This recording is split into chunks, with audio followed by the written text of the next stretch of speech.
Bismillahirrahmanirrahim. Assalamualaikum warahmatullahi wabarakatuh. Alhamdulillah.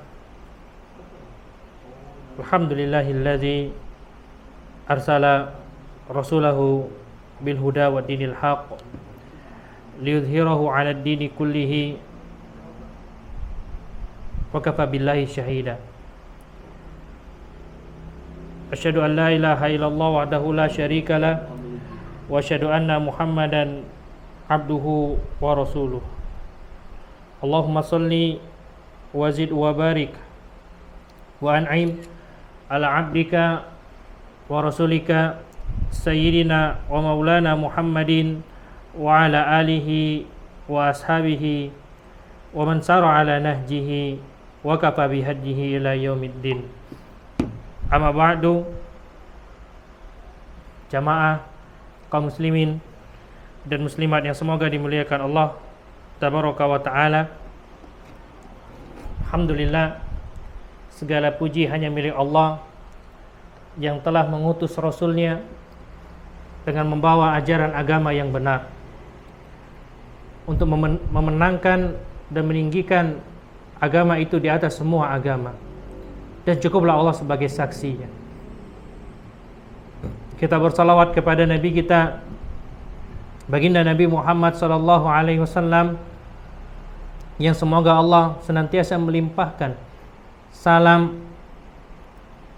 rahmat dan keberkahannya jua kepada beliau, kepada keluarga beliau, kepada para sahabat beliau, dan semoga Allah meridhai dan mengumpulkan kita bersama mereka. Di sore hari ini kita sudah melalui lebih dari setengah bulan Sya'ban, dan kita berdoa kepada Allah tabaraka wa ta'ala, Allahumma barik lana fi Sya'bana wa balighna Ramadan. Ya Allah, berkahi kami di bulan Sya'ban ini dan sampaikanlah kami di bulan Ramadan. Kalau dikatakan rindu, hati kita rindu. Kalau dikatakan air mata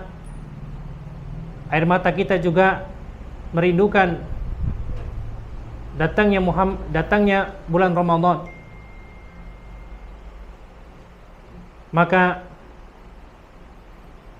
untuk kita yang merindukan bulan Ramadan, untuk kita yang mendambakan ampunan karena air mata yang takut dan menyesal atas dosa-dosa yang pernah dilakukan, maka pastikan rindu itu akan berbalas.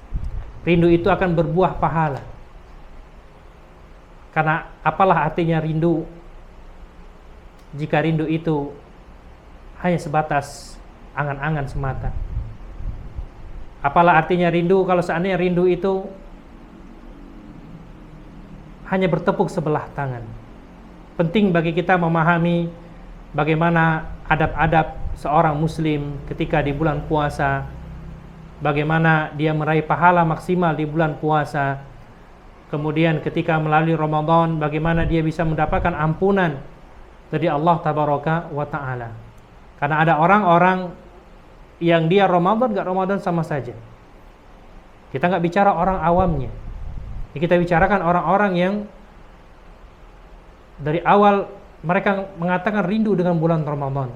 Mereka ingin berjumpa dengan Ramadan, air mata mereka untuk bulan Ramadan.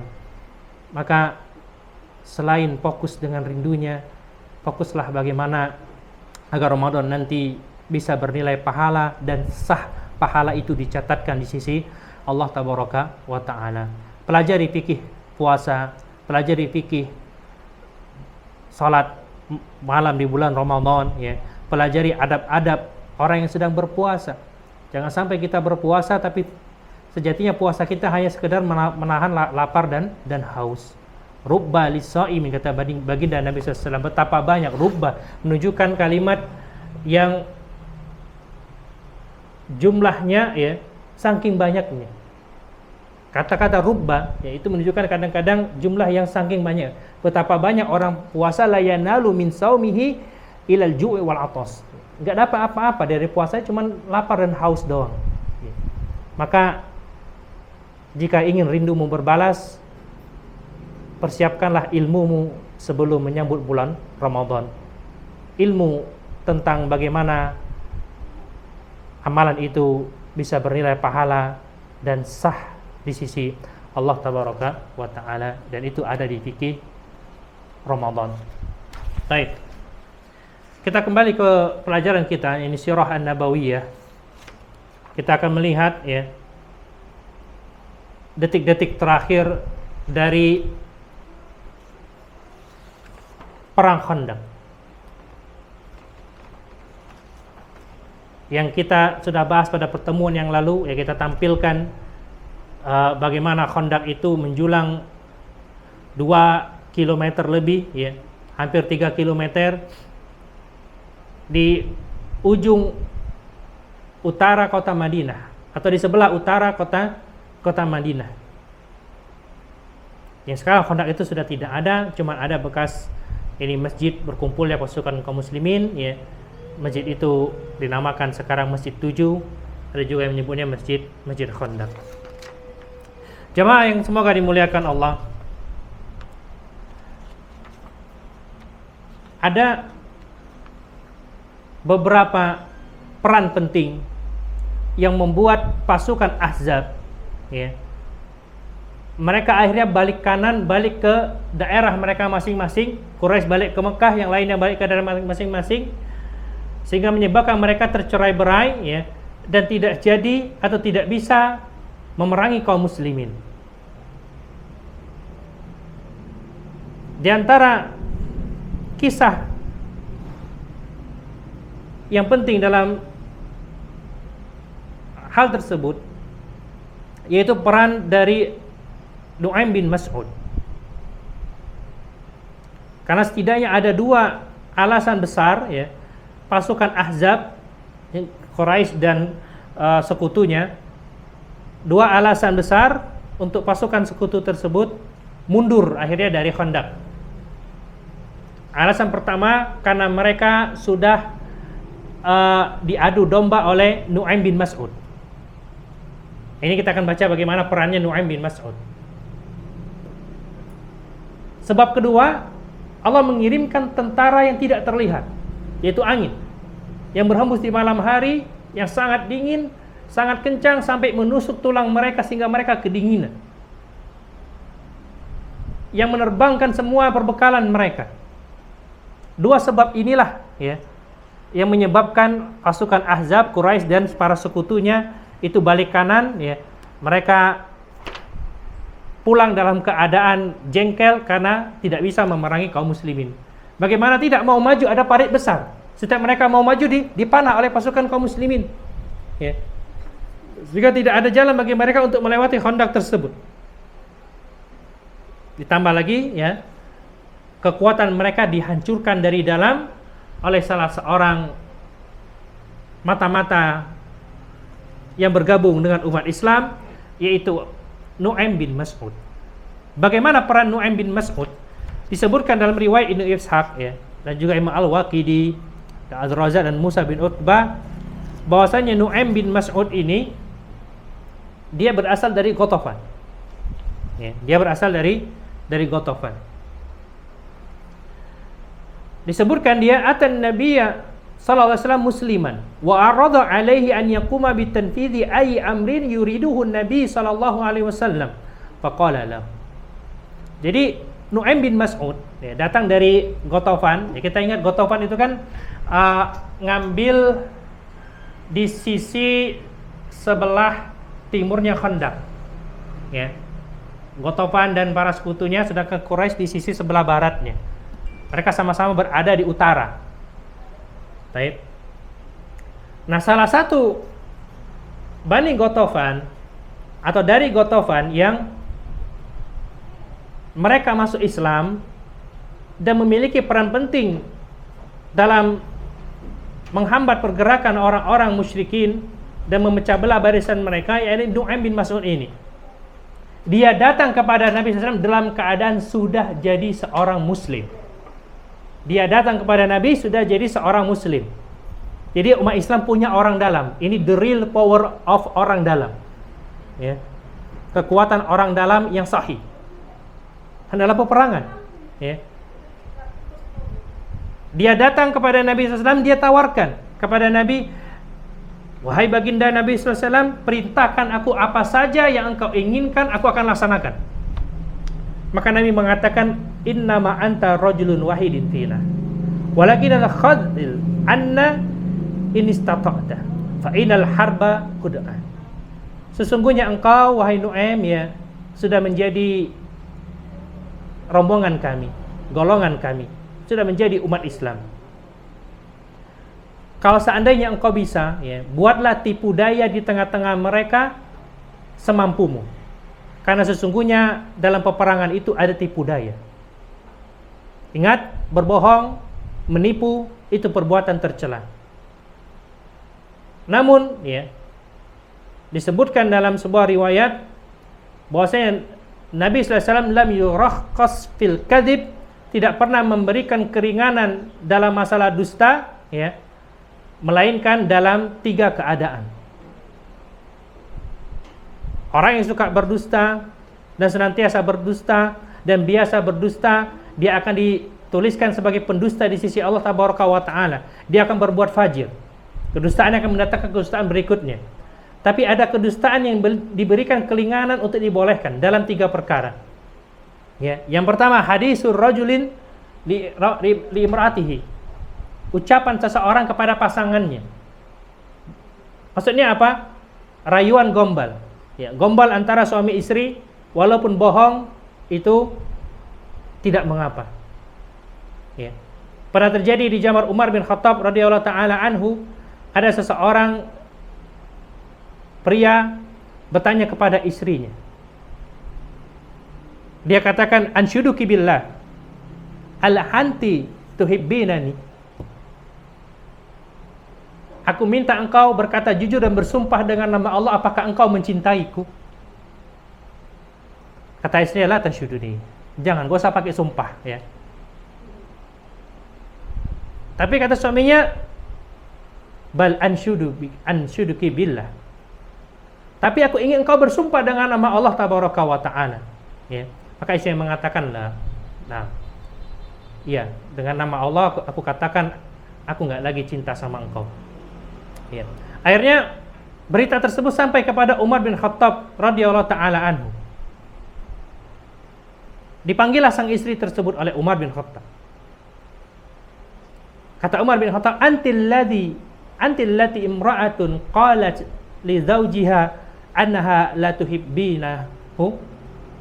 Engkaukah wanita yang tersebar kabar bahwasanya sudah mengatakan kepada suaminya bahwasanya engkau tidak mencintai suamimu lagi? Ya. Apa kata perempuan tersebut? Innahu ansyadani billah ya amiral mu'minin. Ya, bagaimana? Dia minta aku untuk bersumpah dan aku nggak pengen berbohong dalam bersumpah. Ya. Apa kata Umar bin Khattab? Bal igzibi. Berdusta saja nggak apa-apa. Ya. Bayangkan Umar sampai berpendapat bolehnya bersumpah, ya, dengan dusta dalam rangka apa? Dalam rangka gombal antara suami istri. Kan bersumpah palsu itu kan termasuk dosa besar. Tapi karena ada diberikan keringanan untuk berbohong dalam masalah gombalan kepada suami istri, ya, sampai-sampai Umar berpendapat walaupun bersumpah itu tidak mengapa, ya. Baik.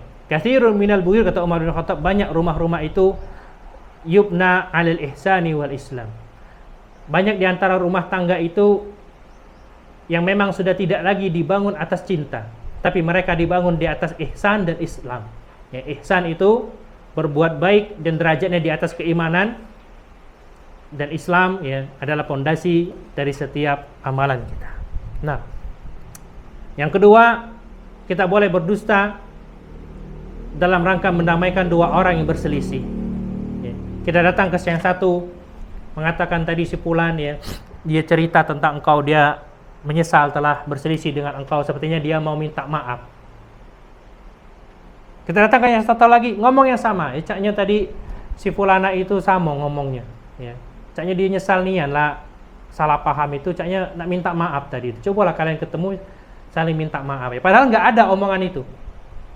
Tapi dalam rangka mendamaikan dua orang, maka itu diperbolehkan. Dan yang terakhir, ya, berdusta dalam peperangan. Ini juga diperbolehkan, ya, sebagaimana dilakukan oleh Nu'aim bin Mas'ud al-Ghatafan. Tapi bagaimana tipu daya Nu'aim bin Mas'ud dalam perang Ahzab ini, ya, sehingga membuat pasukan Quraisy dan sekutunya itu menjadi saling curiga, saling menuduh khianat satu sama lain.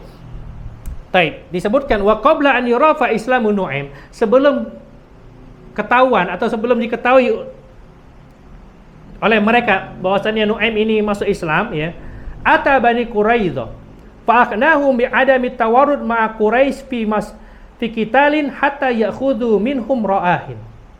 Ya, mereka si Bani Quraidah ini didatangi oleh Nu'aim bin Mas'ud. Nu'aim ini ngomong, kalian itu, ya, jangan percaya nian dengan perjanjian peperangan bersatu dengan orang-orang Quraisy ini. Jangan kalian percaya 100%. Karena siapa tahu mereka nanti akan berkhianat. Maka aku sarankan, ya, aku kasih tahu dengan kalian, kata Nu'aim bin Mas'ud, minta jaminan dari mereka seseorang, ya, untuk sebagai jaminan kalau bahwasanya Quraisy tidak berkhianat. Baik. Wa isrukahum wa'dahu yuwajihuna masirahum ma'al muslimin bil Madinah. Ya. Karena jangan sampai nanti Quraisy mengingkari janjinya, kalian sudah perang di Madinah, mereka malah balik ke Mekah. Ya, minta jaminan satu orang dari mereka untuk jadi ditinggal bersama kalian sebagai jaminan bahwasanya Quraisy tidak akan lari dari persekutuan ini. Baik, ini omongan Nu'aim kepada Bani Quraidah. Ya. Kan Ghatafan ini kan Yahudi, Bani Quraidah juga Yahudi. Cuman Nu'aim bin Mas'ud sudah masuk Islam. Ya, orang-orang Yahudi belum tahu kalau dia sudah masuk Islam, disangka dia masih Yahudi. Baik. Omongan ini ke Bani Quraidah seperti itu. Ke Quraisy ngomong lagi. Ya. Apa omongan dia kepada Quraisy? Ana Bani Quraidah qad nadimu ala ma fa'alu wa anahum qad ittafaqu sirran ma'a Rasulillah sallallahu alaihi wasallam ala an yakhtatifu adadan min ashrabi Quraisy wa qatafan fa yusallimuhum lahu liyaqtulahum dalilan ala nadamihim. Kata Nu'aim bin Mas'ud ini kepada orang-orang Quraisy, "Woi, orang Quraisy, ya. Bani Quraidah itu mereka menyesal telah melanggar perjanjian bersama Rasul Muhammad SAW, ya. Dan mereka diam-diam bersepakat dengan Muhammad untuk mengirimkan tokoh-tokoh Quraisy dan tokoh-tokoh Ghatafan, ya, diserahkan kepada Muhammad, ditangkap untuk dihukum mati. Fa in arsalta ilaikum yahud yaltamisuna minkum rahna min rijalikum fa iyyakum an tusallimuhum rajulan minkum. Kalau nanti ada Bani Quraidah datang, ya, minta jaminan salah seorang di antara kalian ikut mereka, jangan dikasih. Ya, jangan dikasih. Padahal tadi dia ngomong di Bani Quraidah minta jaminan dari Quraisy biar Quraisy tidak lari. Tapi ketika ngomong di Quraisy, kalau Bani Quraidah datang minta jaminan, ya, salah seorang dari Quraisy ikut mereka, dosa dikasih. Nah, akhirnya terjadilah yang terjadi, timbul keraguan di antara dua belah pihak ini, ya. Bahkan satu sama lain saling menuduh sekutu mereka ini telah berkhianat. Yahudi Bani Quraidah menuduh Quraisy sudah berkhianat, ya. Quraisy menuduh Bani Quraidah yang sudah berkhianat. Padahal mereka tidak ada yang berkhianat.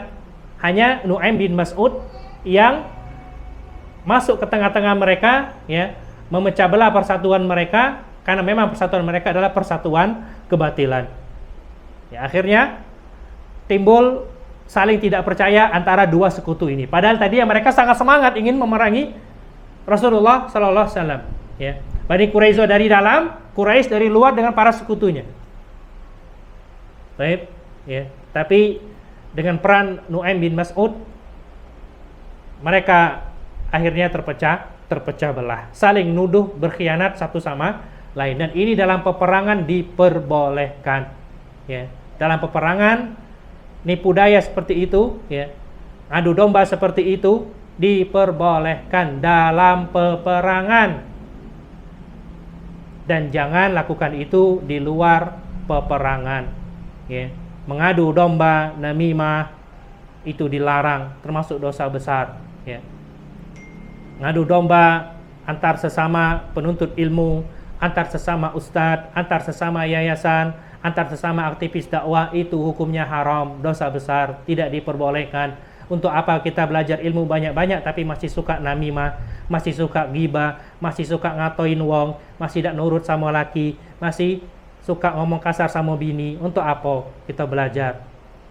Apakah ilmu ini hanya sekedar koleksi, tidak untuk diamalkan, ya?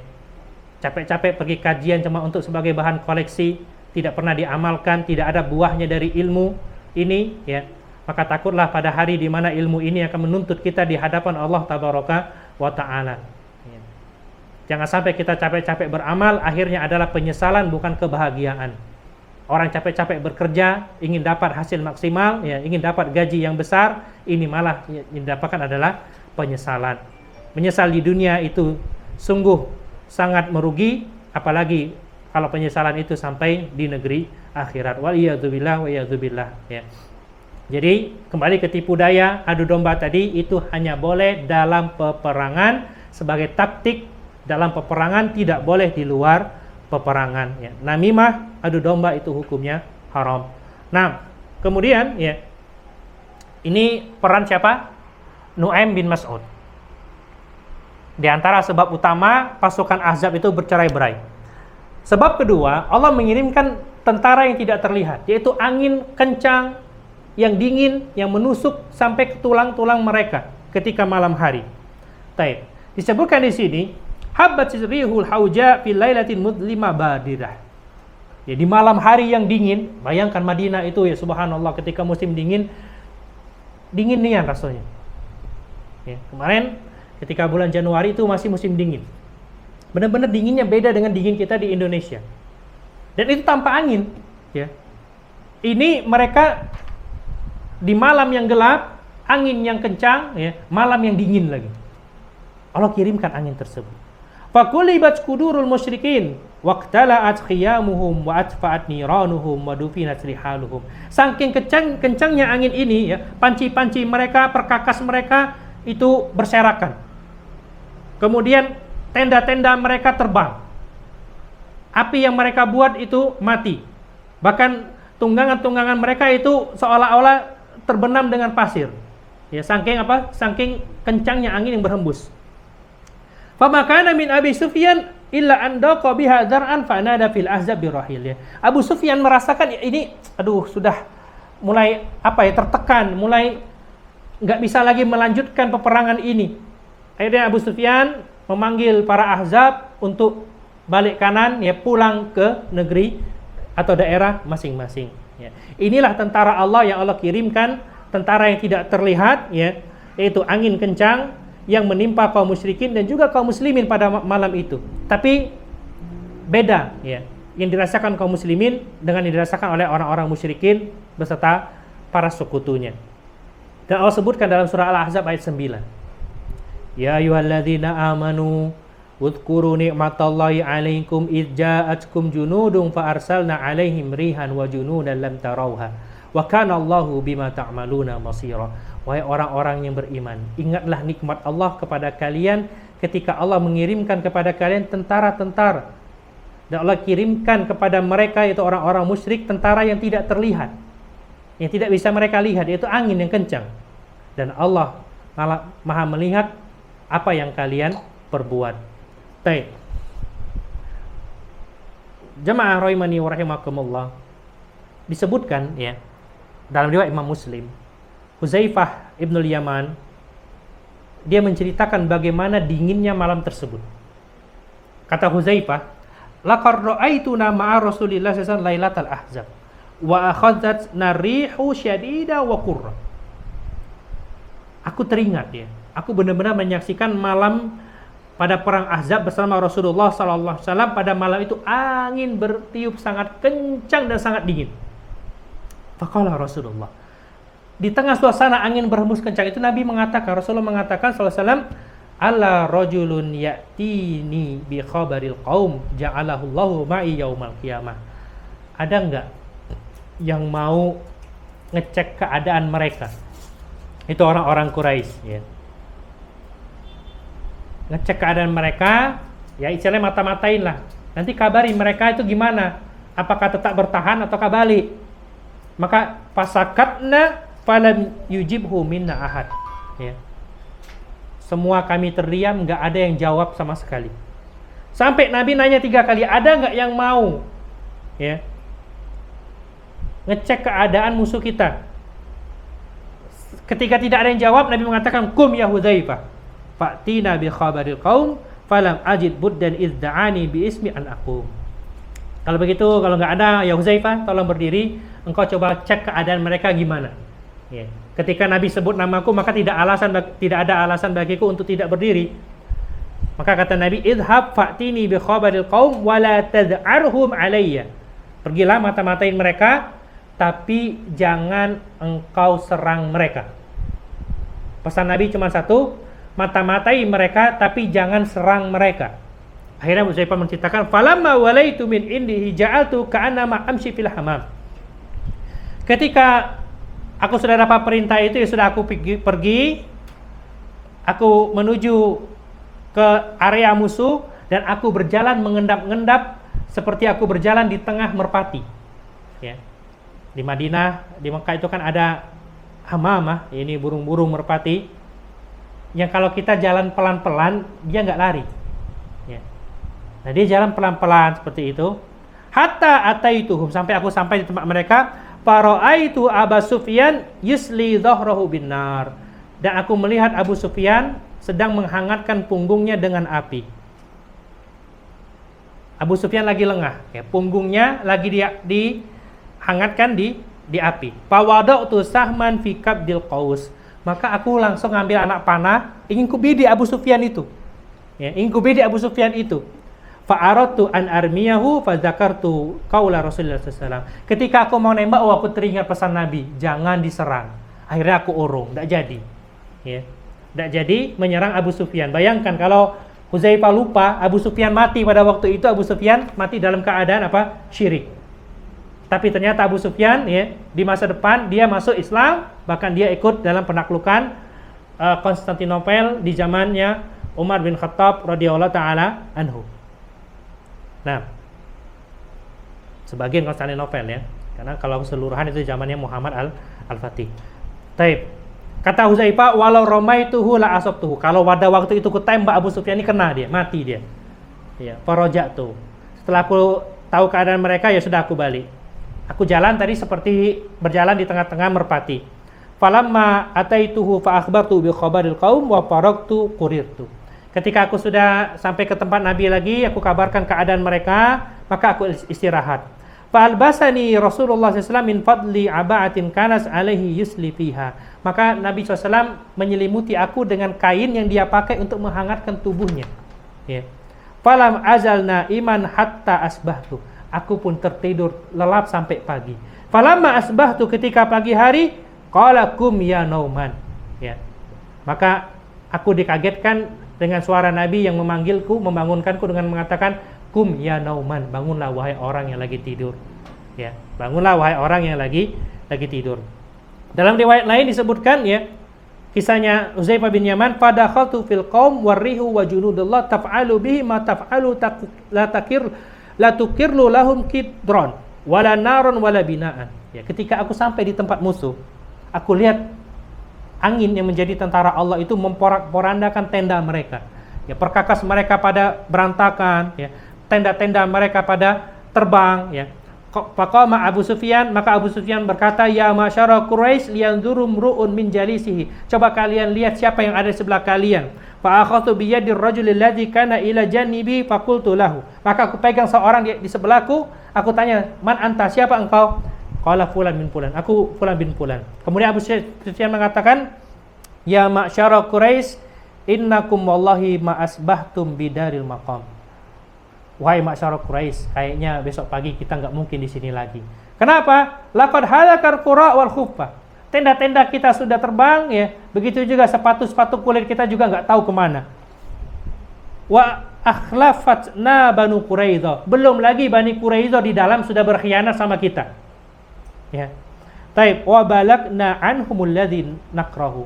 Dan sampai kepada kita berita yang kita tidak inginkan dari Bani Quraidzah. Mereka berkhianat. Walakina min syiddatir rihi matarau. Belum lagi malam hari ini angin kencangnya nak matilah. Baik, fartahilu fa inni murtahil. Maka waktunya kita balik karena aku besok pun nak balik katanya. Baik. Dalam riwayat Al-Hakim, fantalaqtu ila askarihim fawajadtu Aba Sufyan yuqidun nara fi usbati haulahu. Maka aku sampai ke markas mereka, ya. Aku melihat Abu Sufyan lagi menghidupkan api di sekelilingnya orang-orang Quraisy. Qad tafarraqal ahzabu anhu. Ya, sebagian ahzab, sebagian sekutunya itu nggak tahu di mana. Mereka terpecah-pencar ketika malam hari itu. Hatta iza jalastu fihim fahasiba Abu Sufyan annahu dakhala fihi min ghairihim. Ketika aku sampai di tempat mereka, Abu Sufyan lihat, tapi Abu Sufyan nyangka aku ini ya dari rombongan ahzab. Ya, dari rombongan ahzab yang bukan Quraisy. Qala liyakhudha kullu rajulin minkum biyadi jalisihi. Coba kalian pegang tangan kawan sebelah kalian, kata Abu Sufyan, ya. Maka aku pegang dengan tangan kananku orang sebelah kananku, aku pegang dengan tangan kiriku orang sebelah kiriku. Falabistu hunai'ah, aku tetap dalam keadaan tenang. Summa kumtu fa'ataitu Rasulullah sallallahu alaihi wasallam. Setelah disampaikan pengumuman oleh Abu Sufyan, aku berdiri, aku balik lagi ke tempat Rasulullah sallallahu alaihi wasallam. Maka aku laporkan kepada Nabi, "Ya Rasulullah, tafarraqan nas an Abi Sufyan falam yabqa illa usbatan tuqidun nar qad sabballahu alaihi minal barat mithal ladzi subba alaina." Wahai Rasulullah, ya, mereka sudah terpencar-pencar dari Abu Sufyan dan tidak ada yang tersisa kecuali orang-orang yang di sekitar api yang bersama dengan Abu Sufyan, dan mereka ditimpa kedinginan sebagaimana kita juga terkena angin yang dingin ini. Walakinna narju minallahi ma la yarjun. Tapi kita berharap kepada Allah apa yang mereka tidak harapkan. Ya, kita berharap ini pertanda baik untuk kita, bukan untuk mereka. Tapi akhirnya apa? Ujian yang berat di perang Ahzab, ya, itu Allah akhiri dengan kebahagiaan yang gemilang untuk kaum muslimin. Pasukan Ahzab akhirnya balik belakang, tidak bisa memerangi kaum muslimin, sehingga perang pun tidak terjadi meletus, ya. Perang besar tidak jadi meletus karena kenapa? Mereka akhirnya balik kanan, pasukan mereka terpecah belah dan mereka tidak bisa menyerang kaum muslimin, ya. Bayangkan perang Ahzab, perang Khandaq ini, ya. Perang Ahzab dinamakan perang Ahzab karena Quraisy ini bersekutu dengan banyak ahzab, dengan banyak bendera. Dinamakan perang Khandaq karena dibuat Khandaq, ya. Ini satu peristiwa, perang Khandaq dan perang Ahzab. Baik. Nah, di perang Ahzab ini, ya, keadaan kaum muslimin sudah pasukan dikit, pacekelik, ya, makanan ndak kati, kemudian persediaan senjata apa adanya. Tapi ternyata Allah jadikan happy ending untuk kaum muslimin, ya. Baik. Sehingga kaum muslimin tidak menghadapi perang yang besar, mereka hanya menghadapi beberapa peperangan kecil saja ketika perang Khandaq, ya. Dan Allah berfirman terhadap akhir dari perang Khandaq ini di dalam surat Al-Ahzab ayat 25 yang berbunyi, waraddallahu alladhina kafaru bighaidhihim lam yanalu khairan wa kafallahu almu'minina alqital wa kana Allahu qawiyyan azizan, ya. Allah membalas dan mengembalikan tipu daya orang-orang kafir, orang-orang musyrikin, ya, dan mereka kembali dalam keadaan jengkel, nggak dapat apapun dari kebaikan yang mereka harapkan, dan Allah menahan umat Islam sehingga tidak terjadi peperangan. Wa kanallahu qawiyan azizan, dan Allah itu maha kuat lagi maha perkasa. Nah, kenapa perang Ahzab akhirnya bisa dikatakan kemenangan kaum muslimin, ya? Berkat doa Nabi Shallallahu Alaihi Wasallam ketika pasukan kaum muslimin dikepung, ya. Bayangkan berapa pasukan kemarin?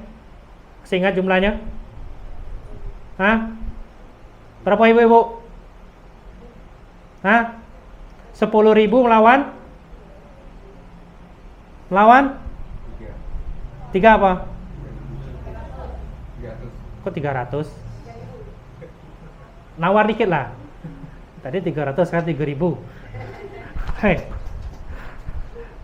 Ya, 3.000 pasukan melawan 10.000 pasukan, ya kan? Bayangkan, 3.000 melawan 10.000 pasukan. Baik. Dan itu mereka sudah siap mengepung Madinah. Dengan izin Allah, terciptalah atau dibangunlah Khandaq atas ide Salman Al-Farisi, yang mereka tidak bisa masuk ke dalam Madinah.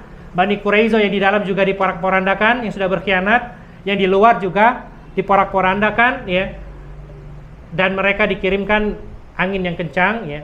Dan Nabi berdoa ketika dikepung itu, doa yang sangat terkenal, Allahumma munzilal kitab, sari'al hisab, ihzimil ahzab, Allahumma ihzimhum wazalzilhum. Allahumma munzilal kitab, ya Allah yang telah menurunkan Alkitab, sari'al hisab, yang sangat cepat perhitungannya, ihzimil ahzab, musnahkanlah ahzab, ya. Allahumma ihzimhum, ya Allah binasakanlah mereka, wazalzilhum, dan goncangkanlah mereka. Ini doa Nabi SAW ketika dikepung. Kemudian, ya, di perang Ahzab ini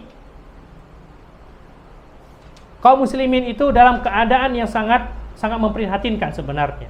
Tapi Allah menjadikan, ya, orang-orang musyrikin yang dengan gairahnya, dengan semangatnya ingin menghancurkan kaum muslimin, mereka sudah sepakat, sudah bawa pasukan besar, bahkan di dalam sudah ada pengkhianat untuk umat Islam yang siap menyerang mereka, umat Islam dari dalam, ya. Tapi Allah jadikan mereka semuanya khaibin, ya, kalah. Mereka semuanya merugi. Pasukan banyak itu rugi, ya. Wa hadza ya'ni annahum lan yastati'una an yaf'alu syai'an fil mustaqbal. Dan ini awal mula pertanda bahwasanya kaum musyrikin tidak akan bisa melakukan apapun di masa yang akan datang. Makanya Nabi mengatakan sehabis perang Ahzab ini, al-an nagzuhum wala yagzunana nahnu nasiru ilaihim.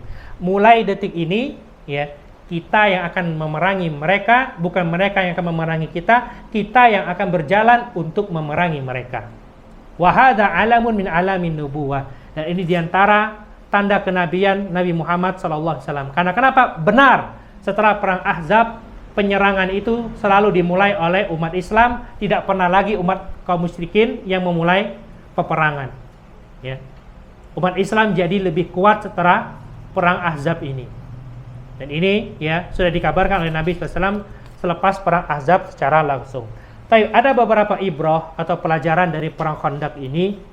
Nah, yang pertama, ya, membuat Khandaq atau parit besar ini masuk dalam persiapan yang Allah sebutkan di dalam Al-Quran, wa'iddu lahum mastata'tum min quwwah. Ketika berhadapan dengan musuh, persiapkanlah untuk mereka semampu kalian dari kekuatan. Makanya ketika ingin membangun kekuatan umat Islam, ya, persiapkan dengan sebaik-baiknya. Karena kekuatan itu adalah dolatul mu'min, sesuatu yang harus dicari oleh seorang mukmin. Faitsu ma wajadaha iltaqadha. Kekuatan apa saja yang bisa dipersiapkan untuk menghadapi peperangan, maka lakukan. Ya, ini konteksnya dalam peperangan. Ya, makanya olahraga yang disunahkan itu kan diantaranya memanah, ya kan, berkuda. Itu kan ada hubungannya persiapan untuk berjihad. Ya, walaupun jihad syar'i itu belum ada di zaman kita sekarang, ya, karena jihad yang syar'i itu jihad bersama pemimpin yang resmi. Baik. Kemudian, ya, baginda Nabi SAW itu memberikan contoh yang baik sebagai seorang pemimpin dan sebagai seorang tokoh di tengah-tengah masyarakat. Ketika kerjasama bangun Khandaq, beliau juga turun. Ya, beliau juga mecahkan batu. Tidak beliau leha-leha, ya, ngawasin para sahabat yang para sahabat nak begawi diomeli, kau ni duduk baik, payo begawi. Ya. Enggak seperti itu. Nabi itu juga turut begawi. Ya. Bahkan ada yang disebutkan juga di sini, Nabi SAW bagaimana beliau sangat perhatian dengan para sahabat. Ya, bayangkan, ketika diundang Jabir untuk makan, Jabir kan cuman memperkirakan makanan ini cukup untuk keluarga dia dan Nabi SAW. Tapi Nabi malah manggil seluruh sahabat seluruhnya, agar sama-sama makan. Ya. Susah sama-sama susah, senang sama-sama senang. Tapi dengan itu Allah jadikan mukjizat dan keberkahan untuk makanannya Jabir. Makanan yang sedikit itu yang cukup cuma untuk satu keluarga plus Nabi, cukup untuk seluruh pasukan 3.000 pasukan pada waktu itu. Ya. Bayangkan makanan yang sedikit bisa jadi berkah, ya, karena kebersamaan. Baik. Ini juga penting nih kalau kita bagi aktivis dakwah, ya. Nah, memang kita harus memuliakan tamu yang datang dari luar daerah, ya, tapi juga panitia yang bergerak itu terkadang perlu diperhatikan.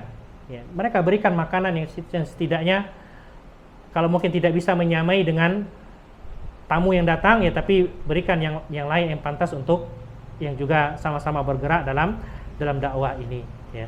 Nah, ingat baginda Nabi SAW, ya, juga memakan yang sama dengan yang dimakan oleh para sahabat yang lain. Dan inilah bagaimana kasih sayang Nabi SAW kepada umatnya.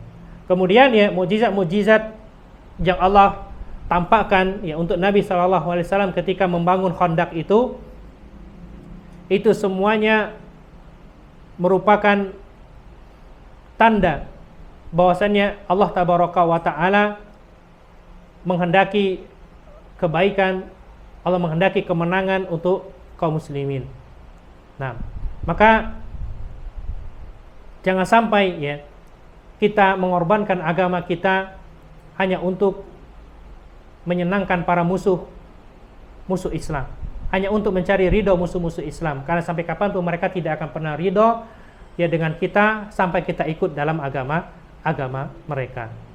Nah, kemudian di antara hikmah, ya, bagaimana Nabi bermusyawarah dengan para sahabatnya ketika mengambil perdamaian dengan Bani Ghatafan. Bahwasanya Rasulullah SAW, ya, ingin agar para sahabatnya bergantung dan percaya serta yakin dengan pertolongan Allah Tabaraka wa Ta'ala walaupun mereka melihat cobaan begitu besar, ya, begitu sulit yang harus dihadapi ketika perang Ahzab tersebut. Tapi Nabi SAW mengajarkan kepada mereka untuk percaya, ya, untuk yakin dengan janji Allah bahwasanya kemenangan itu hanya untuk orang-orang yang beriman. Taib. Dan masih banyak pelajaran yang bisa diambil, diantaranya ketika kaum musyrikin itu membuat Nabi SAW dan para sahabat sibuk sehingga tidak bisa sholat asar, ya, sehingga mereka baru bisa sholat asar itu di waktu maghrib. Di sini diantara dalil bolehnya kita mengqadha sholat, ya, mengqadha sholat kalau memang ada sesuatu yang menghalangi kita dan itu tidak bisa dihindarkan. Ya, bolehnya kita mengqadha sholat. Ya, Nabi SAW ketika perang Khandaq ini bersama para sahabat, mereka baru sholat asar di waktu maghrib. Bahkan disebutkan, ya, mereka sholat 4 sholat di waktu isya. Zuhur, asar, maghrib, isya itu dikerjakan di waktu isya. Ya. 2 di qadha dan 2 di jamak. Nah, taib. Ini tentang perang Khandaq. Kisah berikutnya masih nyambung dengan perang Khandaq, yaitu pengusiran atau peperangan bersama Bani Quraidah. Ingat ketika perang Khandaq tadi, perang Ahzab, ya, Bani Quraidah kan berkhianat dari dalam. Quraisy, Ghatafan dan sekutunya itu siap menyerang dari luar, dari dalam, ancaman dari siapa? Yahudi Bani Quraidah. Baik. Disebutkan, ya, Bani Quraidah melanggar perjanjian dengan Nabi SAW karena hasutan Huyai bin Akhtab An-Nadri. Jadi diajum sama Huyai. Ya sudahlah, kalian jangan galak tertekan dengan Muhammad di Madinah ini. Melawan baik, mumpung Quraisy datang banyak pasukan. Ya.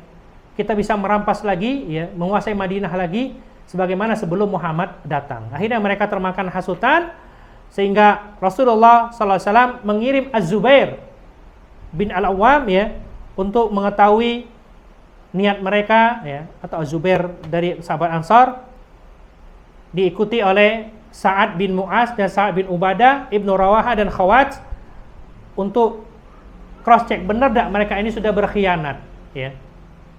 Akhirnya di sini disebutkan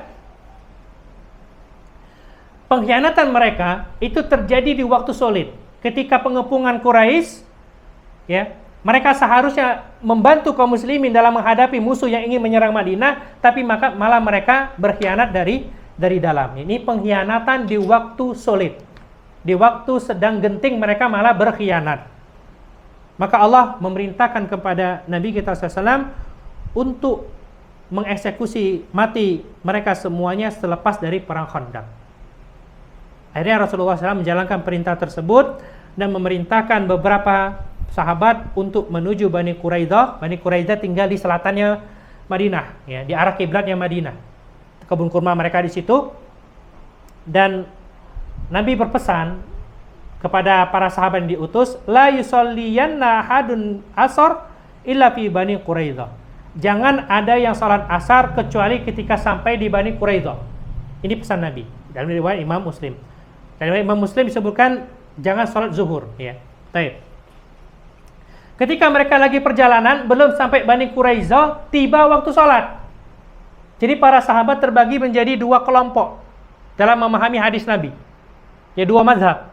Yang satu memahami perkataan Nabi jangan sholat kecuali di Bani Quraidah itu secara redaksinya, artinya kita baru boleh sholat di Bani Quraidah. Yang lain memahami itu secara makna, maksudnya kalian itu cepat-cepat, kalau bisa kesudah asar itu sudah nyampe di Bani Quraidah. Ya, akhirnya mereka terbagi dua, ada yang sholat di jalan, ada yang sholat ketika sampai di Bani Quraidah. Ketika sampai berita itu kepada Nabi, Nabi tidak menyalahkan salah seorang pun di antara mereka. Ya, Nabi tidak menyalahkan salah seorang pun di antara mereka, karena kedua-duanya sama-sama beristihad mencoba memahami maksud Nabi sallallahu alaihi wasallam. Baik. Ketika pengepungan, ya, ke Bani Quraidah ini disebutkan Nabi mengutus 3.000 pasukan. Nabi mengutus 3.000 pasukan, ya.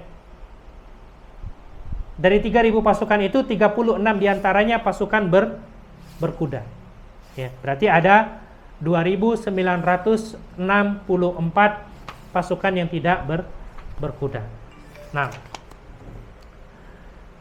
kemudian, ya, disebutkan di sini Bani Quraidah dikepung selama 25 hari. Sampai akhirnya mereka benar-benar tertekan, benar-benar merasa kesulitan, akhirnya mereka menyerah, ya, dan menerima hukuman dari Rasulullah SAW. Mereka bermusyawarah dengan sekutu mereka yang bernama Abu Lubabah. Abu Lubabah bin Abdul Munzir, yang mereka coba tanya, ya, bagaimana sebaiknya kita dengan Rasulullah SAW seperti ini, ya.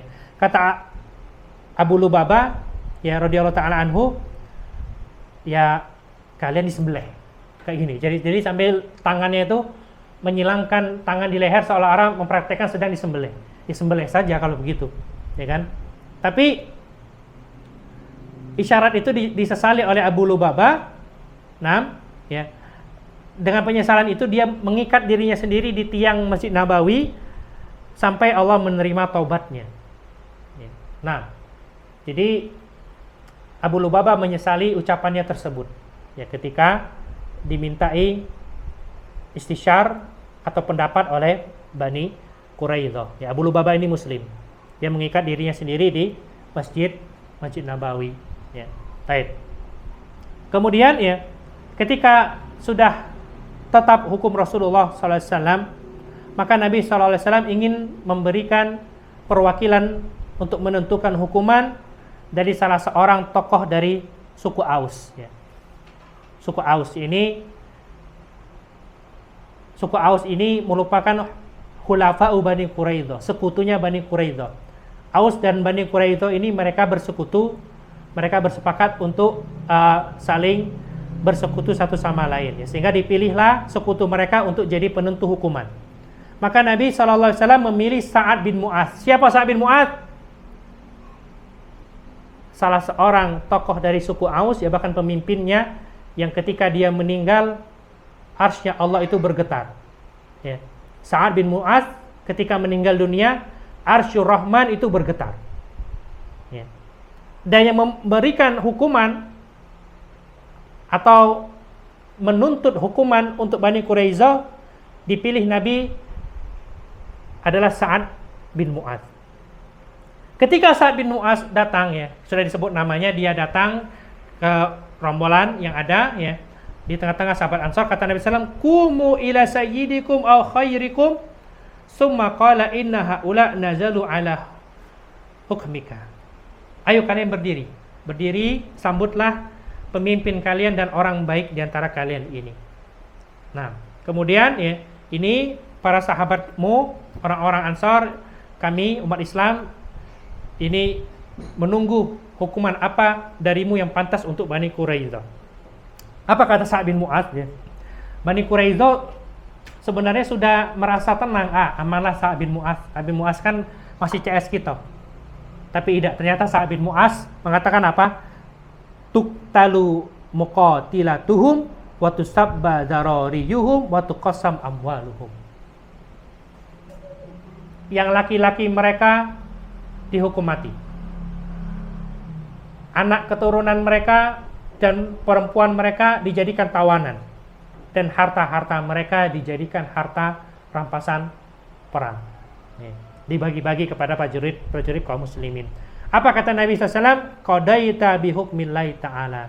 Wahai Sa'ad, engkau telah berhukum dengan hukumnya Allah tabaraka wa ta'ala. Akhirnya Nabi SAW mengeksekusi dan menjalankan hukuman tersebut. Dan disebutkan yang dieksekusi itu sebanyak 400 orang dari Bani Quraidah. Dari 400 orang itu yang selamat cuma sedikit. Apa sebabnya? Di antaranya 3 disebutkan mereka masuk Islam. Ada 3 di antara mereka masuk Islam ya. Yang masuk Islam akhirnya nggak jadi dihukum mati, kemudian hartanya dibalikkan. Kemudian ada 2 lagi ya, dia nggak masuk Islam tapi dapat jaminan keamanan. 2 orang ini dapat jaminan keamanan dari salah seorang sahabat ya, sehingga dia nggak juga dieksekusi. Ada lagi yang dia tidak dieksekusi karena ketika terjadi pengepungan dia tidak ikut berkhianat ya. Ada lagi ya yang tidak dieksekusi karena memang dia tidak berkhianat ketika terjadi pengepungan. Ada yang mengatakan namanya adalah Amr bin Sa'di ya. Di antara yang tidak dieksekusi itu namanya Amr bin Sa'di karena dia tidak berkhianat ketika terjadi pengepungan. Ya, juga ada juga beberapa orang, tidak sampai satu keluarga itu juga tidak dieksekusi mati. Nah, sehingga ya disebutkan bahwasanya Nabi SAW memberikan kepada Sabit bin Qais bin Syammas, ini khatibnya Rasulullah SAW, diberikan anak-anaknya Az-Zubair bin Bata Al-Qurazi. Az-Zubair bin Bata Al-Qurazi ini Yahudi Bani Quraidah, dieksekusi mati. Anak-anaknya itu kan jadi tawanan. Nah, anak-anaknya diberikan kepada Sabit bin Qais bin Syammas ya. Akhirnya sama Sabit bin Qais bin Syammas itu dirawat anak-anak tersebut ya. Dihidupkan. Di antara anak tersebut bernama Abdurrahman. Ya, Abdurrahman ini masuk Islam dan menjadi sahabat Nabi sallallahu alaihi wasallam. Baik. Kemudian ya, para tawanan yang ada yang mau dieksekusi itu dikumpulkan di rumah Bintul Haris An-Najariyah. Ya. Salah seorang anak perempuannya Al-Haris An-Najariyah. Kemudian juga di rumahnya Usama bin Zaid. Di situ ditaruh lubang-lubang, semacam lubang buaya lah di pasar Madinah itu ya. Di situ para terpidana mati dieksekusi, dibawa dan dieksekusi mati di sana. Dieksekusi mati di Islam itu kan dipancung. Ya, dipancung eksekusi dan jasadnya dibuang di lubang-lubang yang ada di pasar Madinah. Baik. Kemudian ya, ada juga salah seorang perempuan yang dieksekusi mati. Salah seorang perempuan yang dieksekusi mati, ada yang mengatakan namanya Nabata, ada yang mengatakan namanya Basasa. Kenapa dia dieksekusi mati? Karena dia membunuh Khalid bin Suwaid radhiyallahu taala anhu. Jadi dia ini perempuan melempar Khalid bin Suwaid ya dengan batu yang tajam, Khalid bin Suwaid mati. Akhirnya perempuan ini juga dibalas dengan hukuman mati. Adapun anak-anak kecil yang belum balik itu tidak dieksekusi mati ya.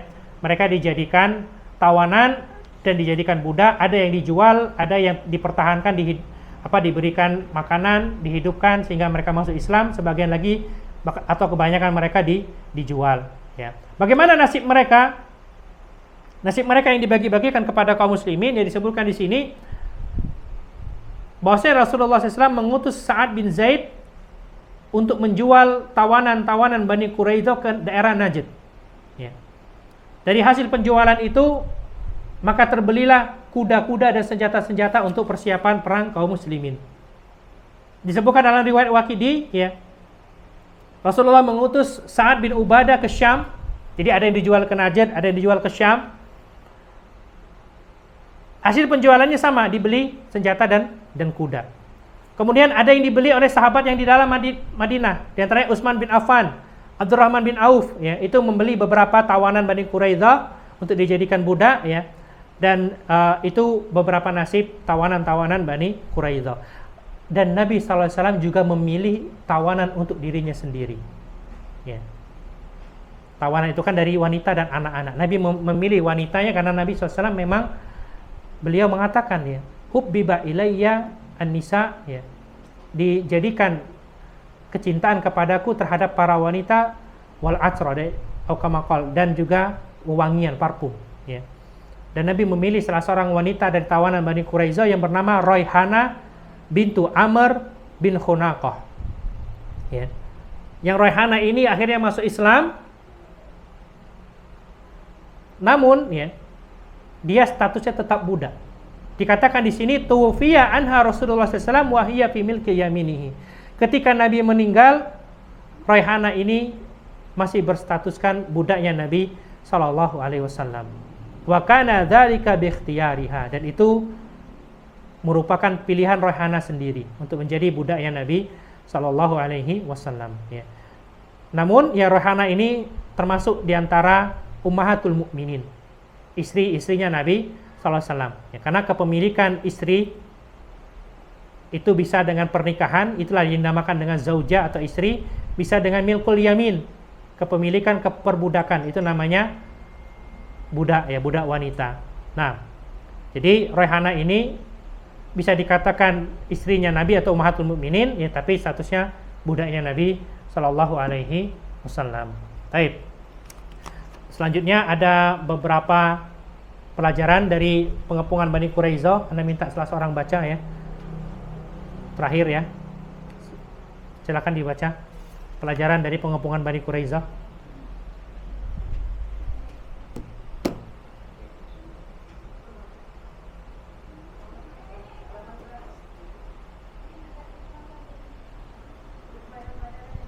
Ya, gimana pelajaran?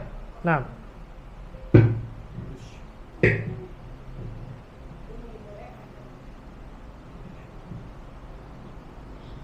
hikmah dan pelajaran. A. Diperbolehkan membunuh siapa saja yang membatalkan perjanjian secara sepihak, berbuat makar, atau memberontak pada kekuasaan yang sah. Hukum ini masih diterapkan oleh negara-negara modern saat ini kepada para pemberontak dan pengkhianat negara. B. Cukup, ya. Jadi yang pertama, bolehnya mengeksekusi mati pengkhianat negara, ya, dan ini berlaku di negara manapun sampai sekarang. Pengkhianat negara itu hukuman yang paling beratnya adalah hukuman mati, karena mereka mengganggu stabilitas keamanan negara tersebut, ya. Ini konteksnya dalam bernegara, sehingga yang eksekusi mati itu adalah pihak yang berwajib dan pihak yang berwenang, dalam hal ini pemerintah. Kemudian yang kedua,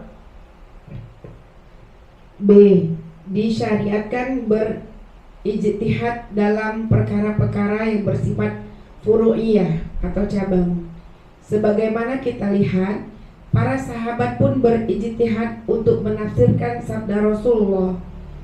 Hendaknya jangan ada satupun di antara kalian yang menjalankan sholat asar atau zuhur, kecuali di tempat Bani Quraidah. Belakangan, Rasulullah tidak menyalahkan kedua pihak yang memiliki pendapat masing-masing. Iya, ya ini sikap kita tak kala berbeda pandangan dalam memahami nas syar'i, atau dalam zaman sekarang dalam bermadhab, ya. Ada yang memilih pendapat ini, ada yang mengikuti pendapat imam itu, ya. Selagi ini masalah furu'iyah, masalah cabang, masalah amaliyah, maka saling berlapang dadalah dalam hal tersebut, ya. Tidak ada kelaziman saya harus ikut imam Anda harus ikut imam saya, tidak ada seperti itu. Ya, kita berhak untuk mengikuti ulama mujtahid yang kita yakini, ya. Silakan kita ikuti Imam Syafi'i, ikuti Imam Malik, ikuti Imam Ahmad, ikuti Imam Abu Hanifah, ya. Atau mungkin kita ingin menempuh mazhabnya Zahiri, itu dipersilakan, ya. Satu jangan kita lakukan adalah saling menjelek-jelekkan dan saling mencela satu sama lain, karena semua mazhab itu tujuannya sama, ingin memahami Al-Quran dan As-Sunnah dengan pemahaman yang benar. Dan kita tahu pemahaman manusia itu berbeda-beda, maka terkadang kita dapati kesimpulan hukum yang berbeda-beda dalam mazhab yang ada, ya. Bagaimana para sahabat Nabi juga berbeda dalam memahami hadis Nabi, contohnya ketika di peristiwa Bani Quraidah ini. Baik, silakan lanjutkan. C.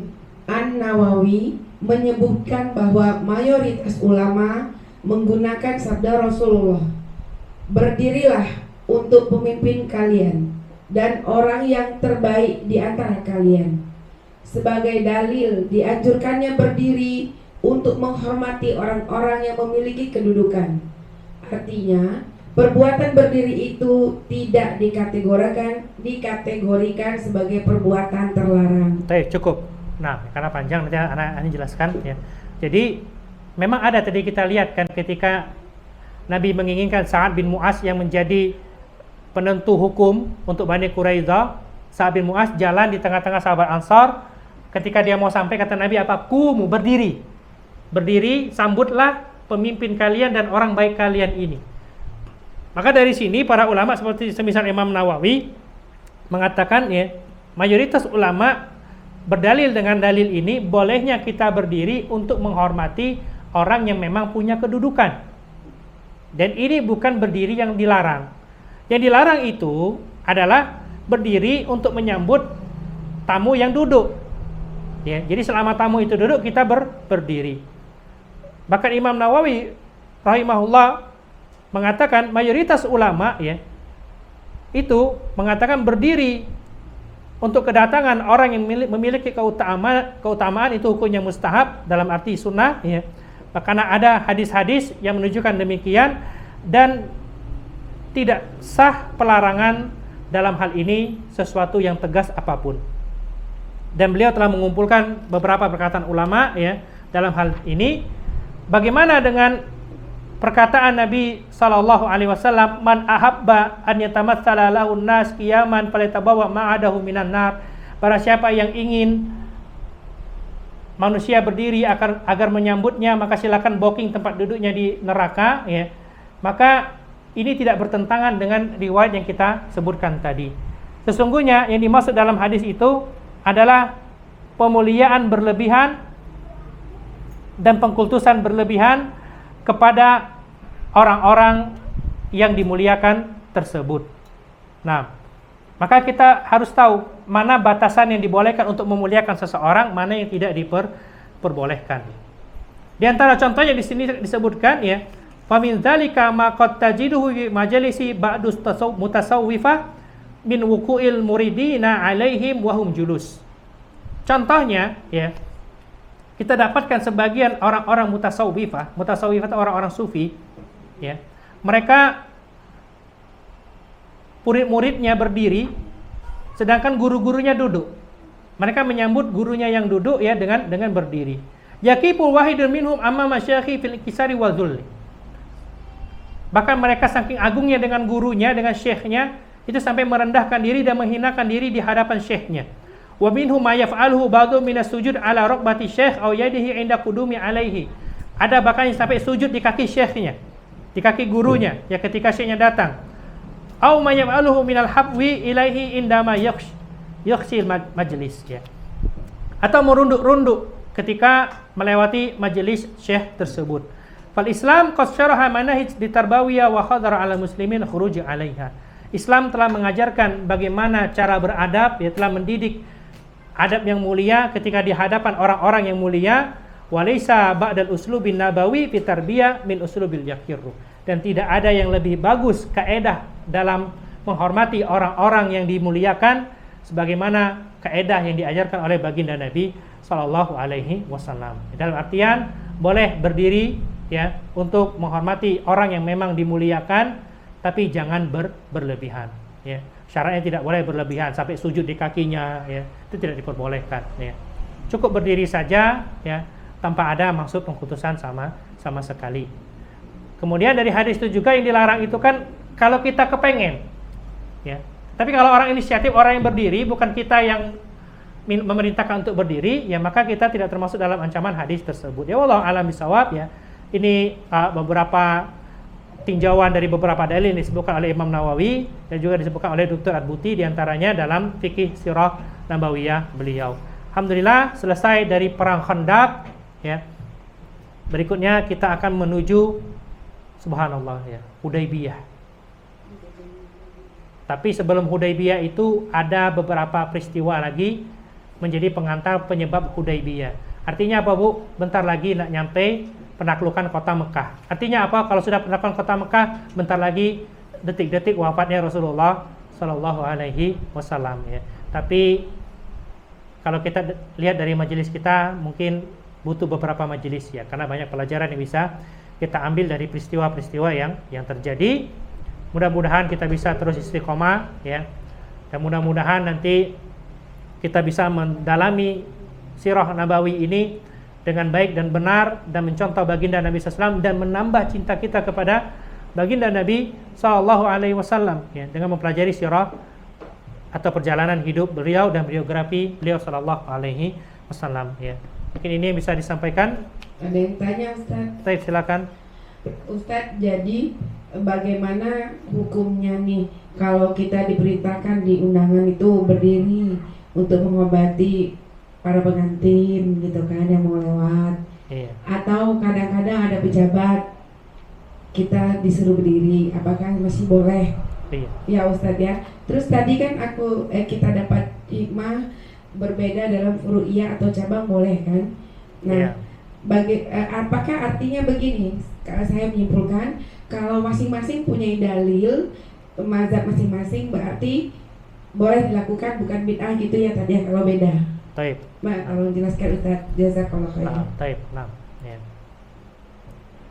Terkait berdiri ya, memang lumrah terjadi di tengah-tengah masyarakat kita ketika ada pejabat, bahkan ketika ada pernikahan ya, kita berdiri untuk menghormati pejabat atau pengantin dan beserta rombongannya. Ya. Apakah ini termasuk berlebihan atau tidak ya? Maka kita tinjau. Umumnya yang terjadi, kalau Anda melihat ya, karena Anda sering menghadiri pernikahan, jadi umumnya yang terjadi itu sekedar seremonial, tidak ada niat untuk pengkhususan sama sekali ya. Maka wallahu a'lam bishawab, mungkin Anda salah ya, berdiri di sana dalam rangka memuliakan para pejabat atau mungkin menghormati pengantin karena itu hari spesial mereka, ini tidak mengapa ya. Mungkin Anda keliru ya, mungkin nanti bisa dikoreksi. Tapi kalau dari pribadi, murni dari pribadi ya, tidak mewakili siapapun, nah pendapat itu tidak bermasalah.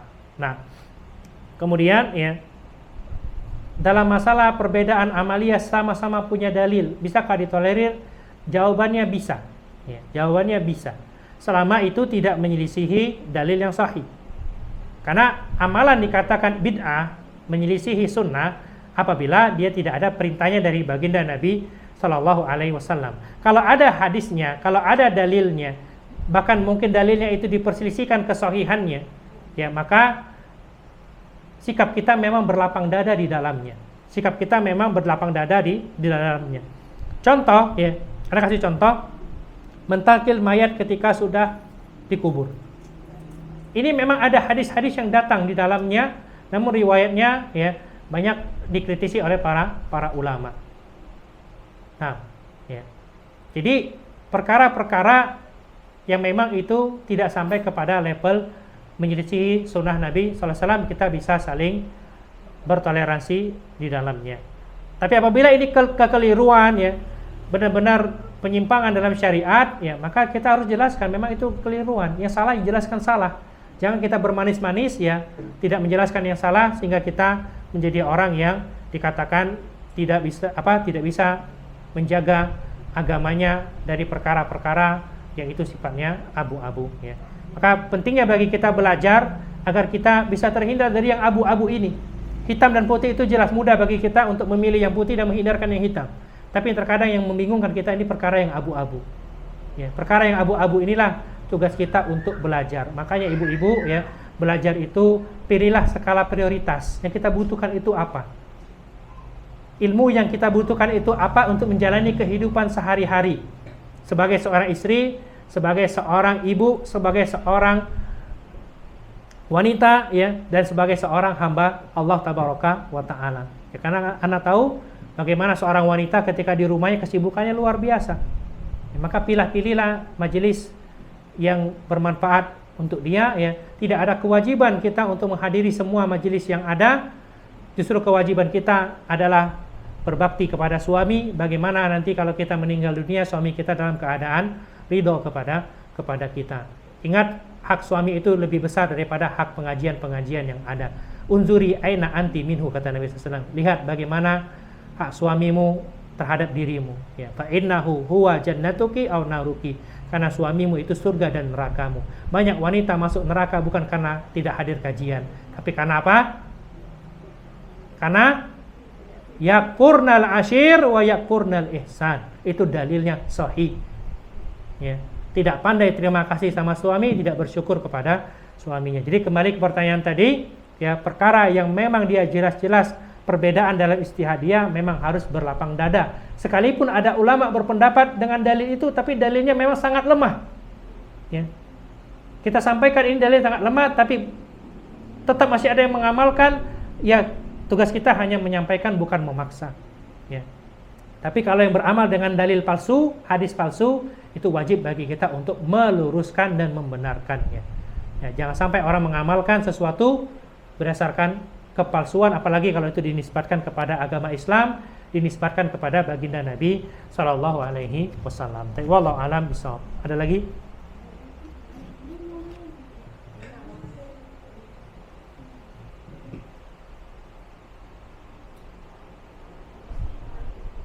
Apa dia masalahnya? Oh, ibu-ibu, ya. Cak antum nak ini gelisah dan cak nak nanya. Assalamualaikum Ustaz. Assalamualaikum. Saya mau tanya, kajian sunnah kita ini mengikuti imam yang mana Ustaz? Masya Allah. Madhab. Oh, madhab, iya. Kalau dikatakan kajian kita, nah kita ini yang mana dulu? Ya, sunnah maksudnya. Sunnah, ya sunnah ini kan banyak, Bu. Iya, yang kajian kita ini Ustaz. Yang sekarang, ya. Iya. Nah, baik. Kalau yang sekarang kan tergantung ustadznya ikut yang mana, ya. Karena setiap ustadz itu terkadang memilih pendapat yang berbeda, ya. Kalau ana pribadi, karena dikatakan kita yang sekarang ini, ya, ana lebih cenderung kepada mazhab Syafi'i, karena memang selama di kampus kami diajarkan untuk menghafal, bahkan mengenal mazhab Syafi'i, bahkan diperintahkan untuk mengetahui kitab-kitab mazhab Syafi'i, ya, sehingga kita tahu landasi atau landasan beramal masyarakat kita secara luas, karena masyarakat Indonesia itu umumnya bermadzhab Syafi'i, ya. Tapi walaupun bermadzhab Syafi'i, tapi akidah tidak Asy'ari, akidah tetap Asari, ya. Akidah tetap akidah Ahlu Hadis, akidah Ahlu Sunnah wal Jamaah, hanya fikihnya saja yang kebanyakan cenderung kepada Syafi'i. Ini kalau ana pribadi, ya. Ini kalau ana pribadi. Jangan kaget ibu-ibu, mungkin suaminya lihat anak sholat subuh mungkin ikut angkat tangan kunut, ya, karena memang anak berpendapat kalau imamnya kunut, ya anak ikut kunut, ya. Tapi kalau anak jadi imam, anak tidak berkunut, ya. Nah, ini diantara permasalahan furu'iyah yang harus kita berlapang dada di dalamnya. Kalau ditanya majelis kita sekarang, mungkin kalau tanya majelis Ustaz Asep, majelis Ustaz Yusuf, majelis Ustaz Kiki, majelis Ustaz Yahya, jawabannya berbeda. Karena setiap Ustaz mungkin punya referensi, punya panutan, dan punya pegangan ulamanya masing-masing yang dia yakini itu lebih mendekati kepada kebenaran. Wallahu a'lam bishawab ya. Nah, ada lagi?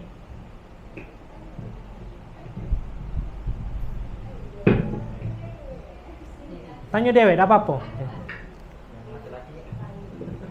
Yang laki-laki ya. Nih, antum. Tanyalah. Ustadz, ada pertanyaan lagi tapi beda dari materi Ustadz. Dapo, ya. Lanjutlah. Ini apa hukumnya Ustadz kalau kita sering menitipkan, tolong doakan anak ya, kalau orang mau umroh atau mau Masya Allah. haji itu, nah hukumnya boleh nggak, takut salah? Masya Allah ya. Iya. Minta oleh-oleh itu hindari kalau bisa ya. Hindari kalau bisa. Kalau bisa dihindari ya. Kalau minta oleh-oleh hindari ya. Nah, karena kita tidak tahu mereka ketika ketika berangkat di sana, tak duitnya pas-pasan, tak bagasinya tidak cukup, ya kan? Tidak dikasih tidak lemak, dikasih jadi saro, ya kan? Jadi kalau bisa minta oleh-oleh hindarin, ya. Tapi kalau minta doa gimana? Minta doa hukum asalnya diperbolehkan, ya. Minta doa hukum asalnya diperbolehkan. Apalagi yang berangkat itu kita kenal kesolehannya, kebaikannya, ya. Mungkin dia nanti akan ada doa yang mustajab di sana, nggak apa-apa, ditip doa ya, tolong doakan aku, ya, agar aku bisa ke sana, bisa segera haji dan umroh, nggak apa-apa, ya, nggak apa-apa. Ya, minta didoakan, apalagi di waktu-waktu mustajab, di tempat-tempat mustajab itu tidak mengapa, bahkan kita dianjurkan untuk saling mendoakan. Namun memang lebih baik, lebih bagusnya orang itu inisiatifnya mendoakan kita, bukan kita yang minta, ya. Nah, tapi nggak ada salahnya kalau kita minta didoakan, tidak ada salahnya, tidak mengapa ya, karena doa itu isinya kebaikan ya. Wallahu a'lam bishawab. Nah, ada lagi? Ustaz, menyambung masalah doa yang minta dikirimkan itu, nah berhubungan dengan misalnya oleh-oleh yang ada cuma ada di Mekah atau Madinah Ustaz, tapi Iya. niat kita itu nanti kita bayar sampai di sini maksudnya Ustaz, itu boleh nggak itu Ustaz? Karena barang yang dijual di sana nggak ada dijual di sini gitu Ustaz. Iya Ibu, iya. Boleh nggak gitu Ustaz? Boleh Bu, kalau yang dititipkan itu tidak keberatan itu boleh sebenarnya, boleh ya. Cuma kita lihat-lihat juga keadaan orang ya Bu ya. Apalagi kalau kita lihat di sana Bu ya, bukan mudah nyari oleh-oleh yang kita minta itu misalkan ya. Belum lagi waktu yang harus dikorbankan, uang yang harus dikorbankan, bagasi yang harus dikorbankan ya. Ibu bayangkan berat-berat bawa oleh-oleh Ibu bayar laju, ya kan? Berat-berat tas dia cuma untuk bawa oleh-oleh Ibu bayar ya. Tapi kalau Ibu just tip, nah ini lain lagi cerita. Just tip kan jadi bisnis. Jadi yang dititipi lemak ya, yang kita juga menitip ini memang ada jasa yang kita bayar. Nah, jadi solusinya kalau anak sarankan just tip buy. Jadi dia juga lemak belikannya, ada modal, ada duitnya, ya kan. Di sisi lain juga kita yang menitip itu dalam artian tidak malu-maluin, ya. Karena jujur Bu, ada beban bagasi yang harus dibawa, ya. Ada waktu yang harus diluangkan. Kalau dia zikir di Masjidil Haram kan 100.000, cuma nak beli oleh-oleh Ibu bayar laju, kehilangan 100.000 pahala, kan itu kan ada yang harus dipertimbangkan. Jadi saran anak kalau bisa just tip saja.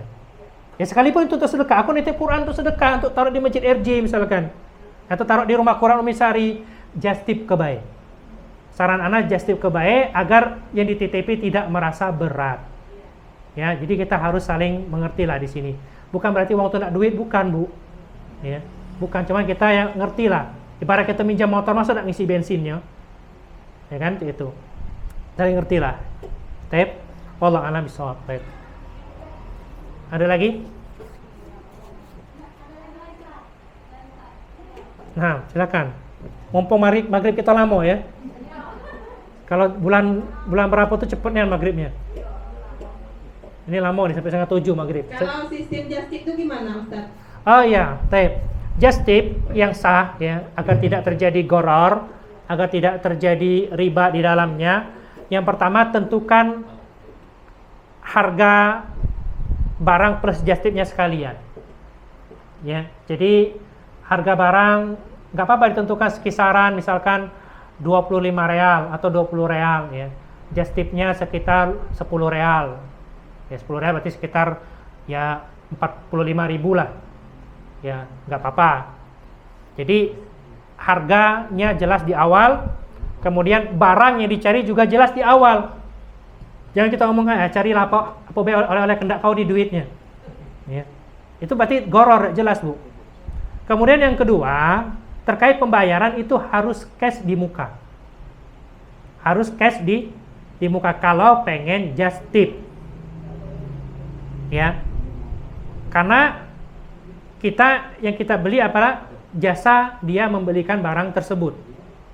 Sehingga kalau bisa ya uangnya itu di muka agar tidak terjadi jual beli hutang dengan hutang. Maksudnya apa? Duitnya nanti, barangnya juga nanti, tapi sudah ada transaksi. Ini diantara jenis transaksi yang dilarang. Ya, kalau bisa uangnya di muka. Kemudian atau solusi kedua, nggak usah just tip, beli.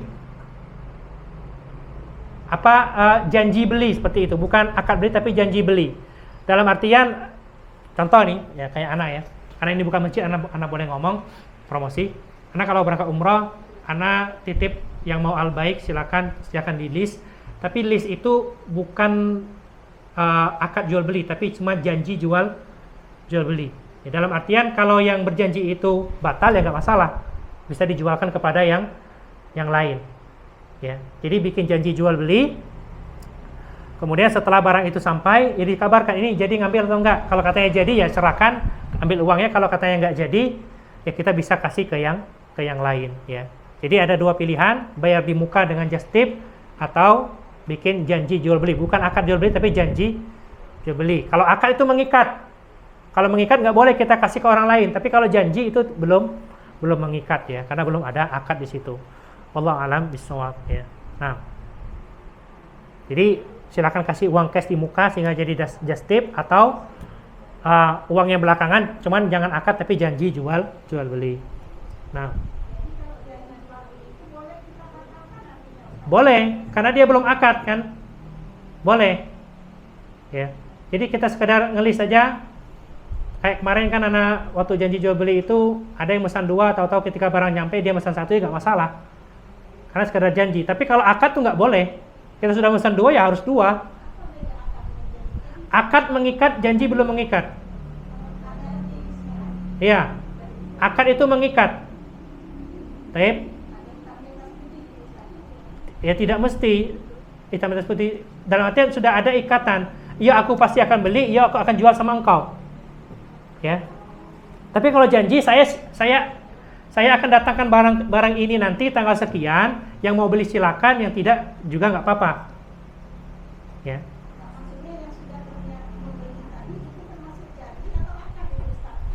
Tergantung kesepakatan Ibu.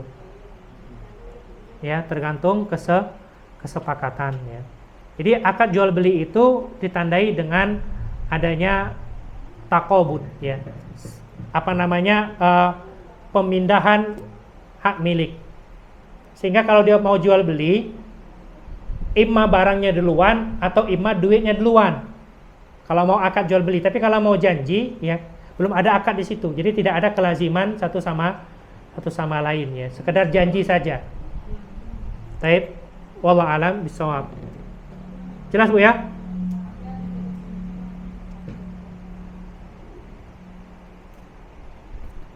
Jadi kalau mau jual beli ya bisa dengan akad salam namanya. Akad salam itu jual beli spesifikasi barang. Ya. Al-baik rasa spicy, isinya sekian, harganya sekian, akan datang nanti tanggal sekian bulan sekian. Tapi uangnya bayar di muka, itu akad salam namanya. Tapi kalau tidak ada pembayaran di muka itu bikin janji dulu, jangan bikin akad. Baik, wallahu a'lam bishawab. Cukup jelas Bu ya? Nah. Jadi beda akad dengan janji itu, akad mengikat, janji belum mengikat. Ya. Nah.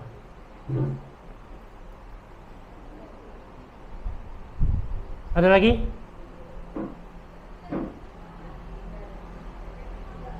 Cukup ya? Baik, kalau ada kita cukupkan sampai di sini. Jazakallahu khairan ya atas segala perhatian. Mohon maaf atas segala kekurangan ya. Izin undur dari majelis pada sore hari ini. Masih ada sekitar berapa pertemuan lagi? Ramadan perkiraan tanggal 23. Minggu depan tanggal 16 ya. Betul, satu kali pertemuan lagi berarti pekan depan. Untuk bulan Ramadan nggak mungkin kita kajian sore karena ibu-ibu persiapan berbuka, ya biasa gelomat nian ya. Jadi kemungkinan kita libur kajiannya selama Ramadan.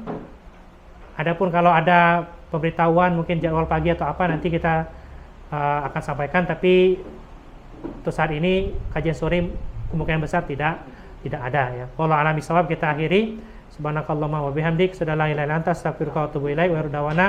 Assalamualaikum warahmatullahi wabarakatuh.